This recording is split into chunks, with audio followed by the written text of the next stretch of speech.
Hi, this is Megan with Easy Access English. Today we are going to discuss dependent prepositions. So first, what is a dependent preposition? This is a particle that follows a verb, sometimes a noun, and it's simply the way it must be said. Now, they can be tricky because they are not always the same across languages. So very often I hear my students making mistakes by choosing the preposition that is most similar in their native language, but it's not the same in English.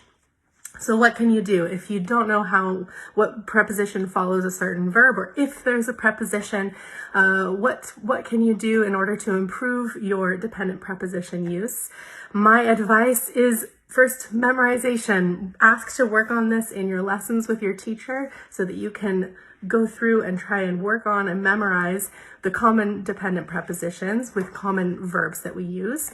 And the other big thing is immersion. So reading English, listening to English, maybe podcasts or music maybe, but TV shows and films are going to be a great way of practicing to train your ear on how to recognize dependent prepositions, because after a bit of time, once you've heard the same verb followed by the same preposition, your ear will start to recognize when something is correct or not.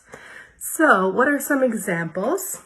One example I hear mistaken quite often is the preposition that follows the verb to depend. Now, if you speak French, you may want to naturally say it depends of, because in French the preposition is dépendre de quelque chose. But in English, we say depends on. It depends on this. So that's just one example of how we can make a mistake. Another common thing that I hear is my French students saying to discuss about, where in fact in English we don't need a preposition after the verb to discuss because it already means to talk about. So instead of saying I want to discuss about the project, we can just say I want to discuss the project. So you'll see in this lesson many other dependent prepositions. You may be wondering, how are these different from phrasal verbs? Depending on where you are in your English learning journey, perhaps you've already looked at some phrasal verbs.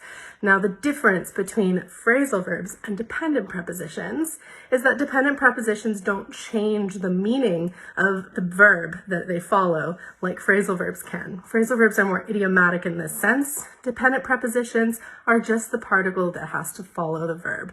So keep working on your dependent prepositions. I am sure that eventually you will be able to notice what's correct and what's incorrect and be able to memorize the right ones. Good luck.